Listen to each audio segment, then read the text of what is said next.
giving each group of you a different era of history to research. And the question is, what impact did your era have on the modern world? So Sarah, your group has the ancient Greeks. Ravi, you've got the Romans. And Danny's group gets, yes, a bit of a challenge for you. You get the Middle Ages. Some even call it the Dark Ages. Boring.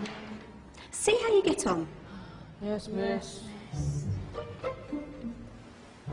So, Serene, yes, you get the Renaissance.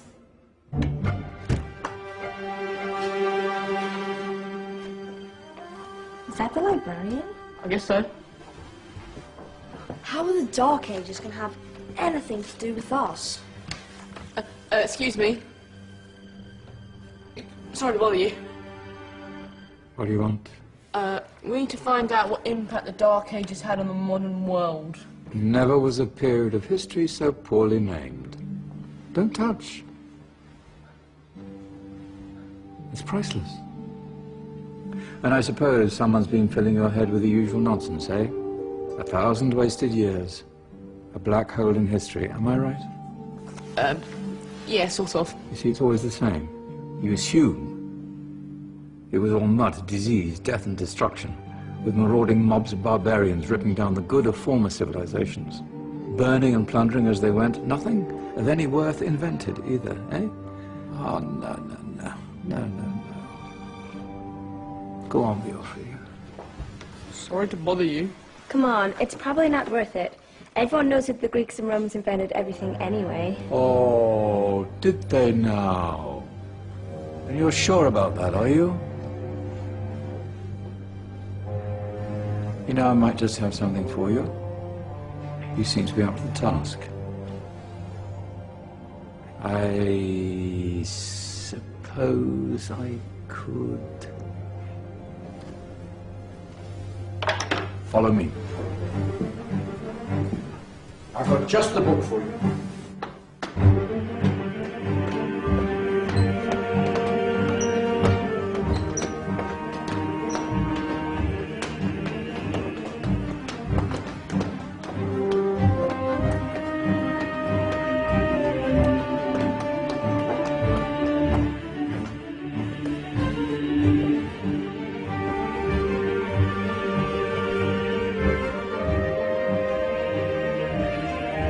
Where are we going? I don't know. Ask him.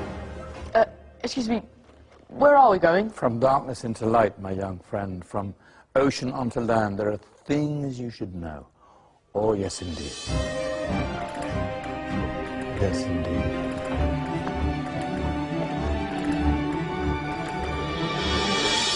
Now, I know I left it round here somewhere.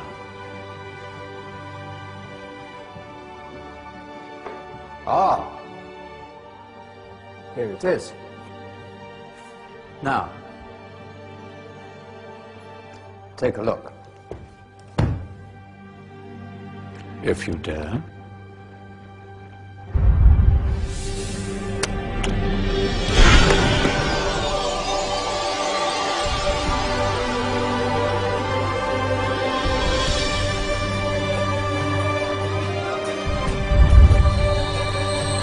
What's going on?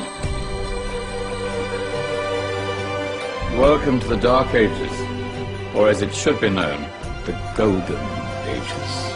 Who are you? I am Al-Jazari, engineer and ingenious inventor. I thought you said this was the Dark Ages.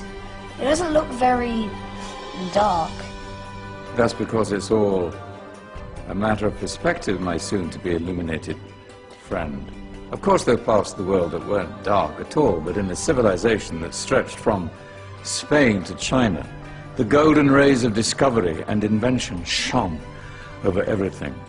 What civilization? The Muslim civilization, my young friend. Through scholars and scientists of various faiths, some of the most important discoveries known to man were made at this time. Discoveries that drew on knowledge of the ancients, but have more connections with your modern world than you could possibly ever imagine. Like what? Well, all sorts of things. I've got to get a picture of this. I knew it was a good idea. Who are you? Allow me to introduce Ibn al-Haytham, a great scientist whose ideas led to the invention of the camera. You invented the camera? I laid the foundations for modern cameras by explaining how our eyes work. I found a way of projecting an image onto another surface through a small hole in a dark room, later called camera obscura. Think of all the things that evolved from this discovery. Cameras, cinema, all share the same principle. Cool. Look out below! Who's that? That's my good friend, Abbas ibn Farnas, who gazed up to the heavens, passionate in his belief that man could fly. Whoa. Indeed, he dared to dream about flying 1,000 years before the Wright brothers. Do you know you all take your jet-setting holidays for granted, so it only seems fair to remember Abbas ibn Farnas. Stand by. I'm ready for takeoff.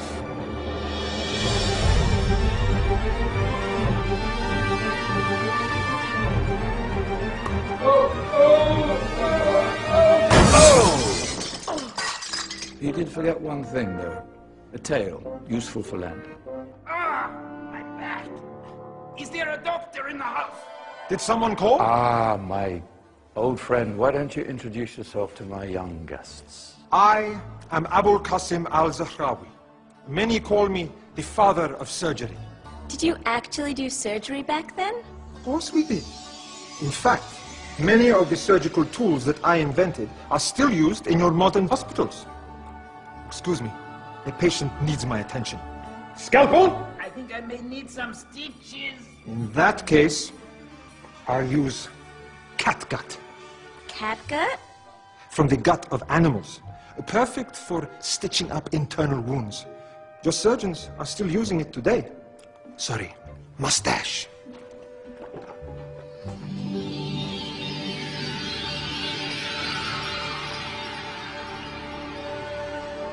Who's she?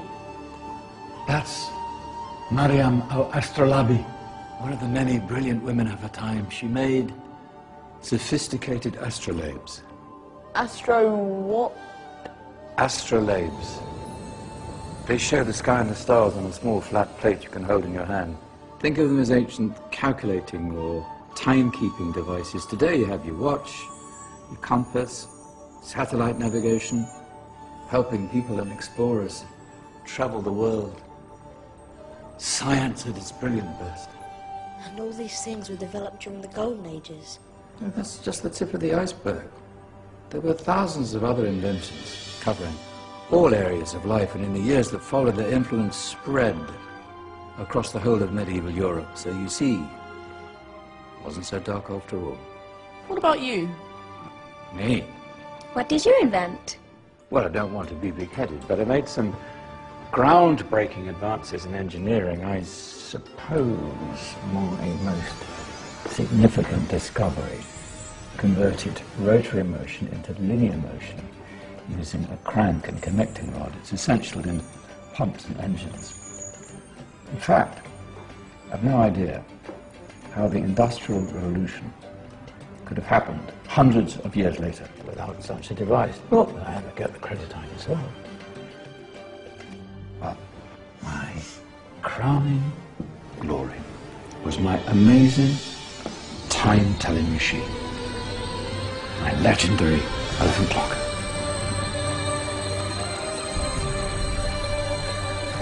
It's a clock. Yes. Dozens of components collected from different cultures around the world. Indian, Greek, Arabian, Egyptian, Chinese. Wow. A United Nations clock. That is pretty cool. Does it actually tell the time? Wow, yes, of course. If it wasn't for me, thousands of people would be late for everything. Speaking of time, we better get you back. And remember, Spread the word. This is the golden age, and I've only shown you a tiny part of this wondrous time. There are countless other scientists and inventions directly connected to your modern world. You're just going to have to find out for yourselves. Oh, wait!